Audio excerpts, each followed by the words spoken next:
बुलेटिनमध्ये मी इथेच थांबते. अजून काही ताज्या बातम्या घेऊन येते माझे सहकारी प्राजक्ता. धन्यवाद सुवर्णा. नमस्कार, मी प्राजक्ता तांडेल. या पुढच्या सगळ्या महत्त्वाच्या घडामोडी माझ्यासह सुरुवात करूयात हेडलाईन्सने.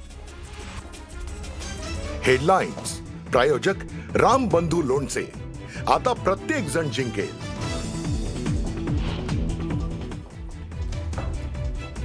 राज्यातील 29 महापालिका निवडणुका एकाच टप्प्यात होणार. लवकरच निवडणुकांची घोषणा होणार असून आचारसंहिता लागण्याची शक्यता. वरिष्ठ सूत्रांची न्यूज 18 लोकमतला माहिती.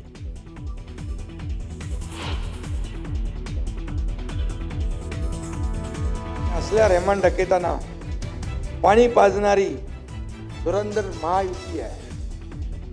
हिवाळी अधिवेशनात धुरंधर सिनेमाचा उल्लेख करत एकनाथ शिंदेंची टोलेबाजी.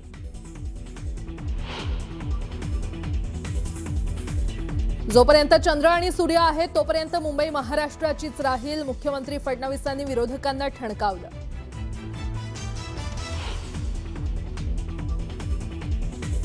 मुंबई महापालिका निवडणुकीपूर्वी उद्धव ठाकरेंना भाजपचा धक्का. तेजस्वी घोसाळकर आज भाजपमध्ये करणार पक्षप्रवेश. तेजस्वी घोसाळकर ठाकरेंच्या शिवसेनेत नाराज असल्याची चर्चा.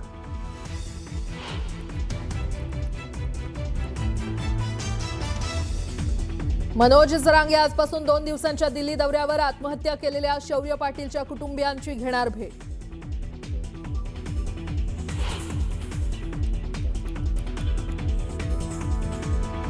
बिहारचे मंत्री नितीन नबीन हे बनले भाजपचे राष्ट्रीय कार्यकारी अध्यक्ष. आज दिल्लीत येऊन स्वीकारणार पदभार.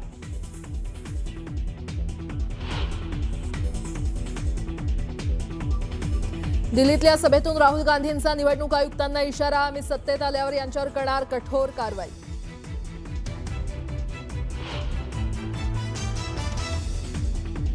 आजपासून पंतप्रधान मोदी 3 देशांच्या दौऱ्यावर. सर्वात प्रथम जॉर्डन, त्यानंतर इथिओपिया आणि शेवटी ओमानचा करणार दौरा.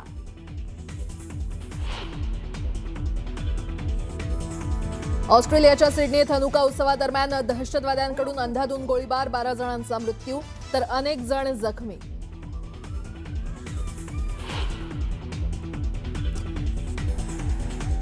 दिग्गज फुटबॉलपटू मेसीचं मुंबईत जंगी स्वागत. वानखेडेवर फुटबॉल प्रेमींची तुफान गर्दी. मेसीच्या हस्ते प्रोजेक्ट महादेवाचा शुभारंभ. मुख्यमंत्री फडणवीस आणि मास्टर ब्लास्टर सचिनसह अनेक अभिनेत्यांची हजेरी.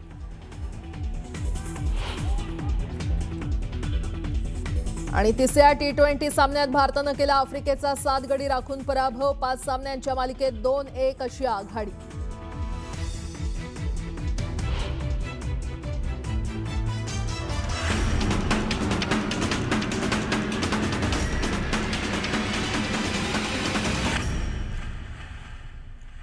बातमीपत्राला आता सुरुवात करूयात. राज्यातील प्रलंबित आणि बहुप्रतीक्षित महानगरपालिका निवडणुकीबाबत घडामोडींना वेग आलाय.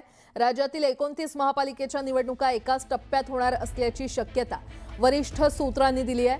तसंच येत्या काही दिवसातच आचारसंहिता लागू होण्याची शक्यता आहे. सूत्रांनी दिलेल्या माहितीनुसार राज्यातील सर्व महापालिकेच्या निवडणुका एकाच टप्प्यात घेण्याचा निवडणूक आयोगाचा विचार आहे आणि त्यानुसार पुढील 2 ते 3 दिवसात आयोग या संदर्भातील घोषणा करण्याची शक्यता आहे. आज नंतर कधीही आचारसंहिता लागू होऊ शकते असं सांगण्यात येत आहे. महत्त्वाचं म्हणजे 12 जानेवारी नंतर मतदान आणि दुसऱ्या दिवशी निकाल जाहीर होऊ शकतो अशी माहिती देखील सूत्रांनी दिली आहे. दुसरीकडे काही महापालिका अशा आहेत जिथे 50% आरक्षणाची मर्यादा ओलांडण्यात आली आहे. यात नागपूर आणि चंद्रपूर या मनपांचा समावेश आहे. त्यामुळे या ठिकाणी निवडणुका होतील की नाही अशी शंका होती. मात्र आता या ठिकाणी देखील निवडणुका होतील अशी माहिती वरिष्ठ सूत्रांनी दिली आहे.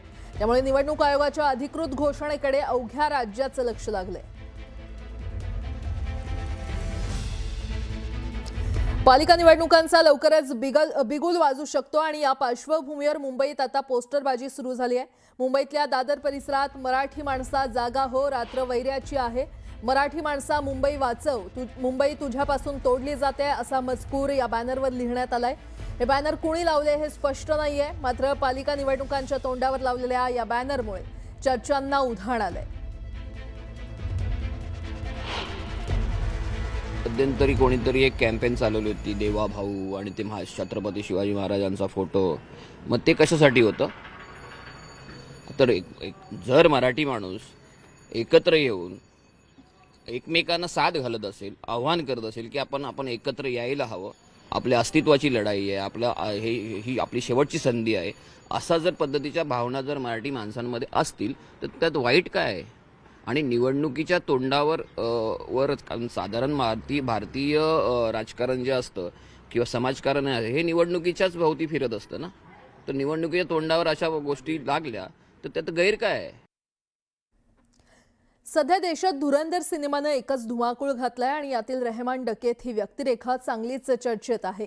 आज विधान परिषदेत झालेल्या अंतिम आठवडा प्रस्तावात अनपेक्षितपणे रेहमान डकेतचा उल्लेख झाला.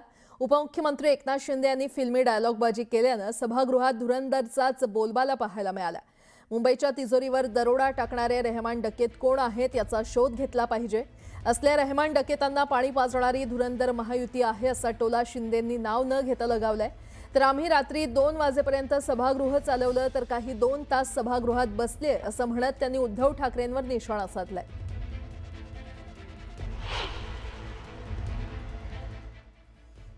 प्रत्येक कामात घोटाळे, मुंबईकरांना लुटून मुंबईचे केले वाटोळे, असं मला आता पाठवले आणि कोणीतरी पाठवून. मुंबईच्या तिजोरीवर दरोडा टाकणारे हे रेहमान डकेत कोण आहेत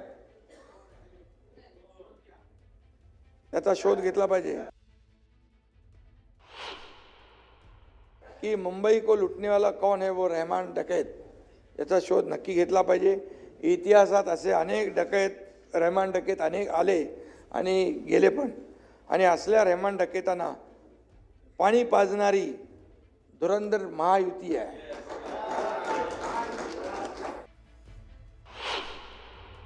बदला महाराष्ट्र का मंजर, सभापति महोदय, बदला महाराष्ट्र का मंजर, हमारी सारी योजनाएं है गेम चेंजर. कारपोरेशन का इलेक्शन जीतकर हम ही होंगे असली धुरंधर. म्हणजे 2 वाजेपर्यंत आम्ही सभागृह चालवलं, पण काही लोक तर 2 तास पण सभागृहामध्ये बसायची तसदी घेतली नाही. विरोधी पक्षनेता हे पूर्ण अधिवेशनामध्ये दुसरं काय विरोधी पक्ष नेत्यांनी आपल्या चर्चा केली नाही. ही दुर्दैवाची बाब आहे. आणि भाई विदर्भामध्ये एक म्हण आहे, घरात नाही दाना आणि मले पाटील म्हणा. काही लोक तोंडाने फक्त बोलत असतात, इथे येऊन बोलत नाहीत आणि ते बळ फक्त इथूनच दाखवतात, बाहेर दाखवतात. आणि म्हणून काही लोकांचं अंगात नाही बळ आणि चिमटा काढून पळ अशी परिस्थिती काही लोकांची झालेली. एकनाथ शिंदेंनी रविवारी नागपुरात केलेल्या टीकेला उद्धव ठाकरेंनी जोरदार प्रत्युत्तर दिले. मुंबई आणि कोस्टल रोडबाबत देखील उद्धव ठाकरेंनी सत्ताधाऱ्यांवर निशाणा साधला. गुलामानं प्रतिक्रिया द्यायची नसते आणि गांडुळानं फणा काढायचा नसतो अशी खोचक टीका उद्धव ठाकरेंनी केली आहे. तसंच हत्यारं म्हणून ते गद्दारांचा वापर करत असल्याची घणाघाती टीका देखील त्यांनी केली. दरम्यान कोस्टल रोड आम्ही केला असा दावा देखील ठाकरेंनी केला. एक पैसाही भाजप सरकारकडून घेतला नाही, महापालिकेच्या पैशातून कोस्टल रोड केला असं ठाकरे म्हणालेत. दरम्यान येत्या काळात मुंबई महापालिका त्यांच्या घशात गेली तर कोस्टल रोडच्या बाजूची जागाही हडपतील असा टोला त्यांनी भाजपला लगावलाय. आता त्यानं अनाकोंडा म्हटल्यानंतर उत्तर त्यांनी द्यायला पाहिजे की नको? अनाकोंडाने उत्तर द्यायला पाहिजे, पण अनाकोंडाने उत्तर द्यायच्याऐवजी गांडुळाची अवलग उत्तर देते. आता गांडूळ कोण? मी जे परवा म्हटलं, आता मला काय माहिती, जाताना प्रश्न विचारतात, मला विचारला कोणीतरी प्रश्न आणि मला हेच कळलं नाही. म्हटलं गुलामाने प्रतिक्रिया द्यायची नसते. गुलाम आहेस रे तू, तुला जे काय काम सांगितलं ते कर. 2 काय बिस्किटाचे तुकडे विकडे तोंडात फेकले जातील, खाण गपगुमान पडून राहा. पण गुलामाने प्रतिक्रिया द्यायची नसते आणि गांडुळाने फणा काढायचा नसतो.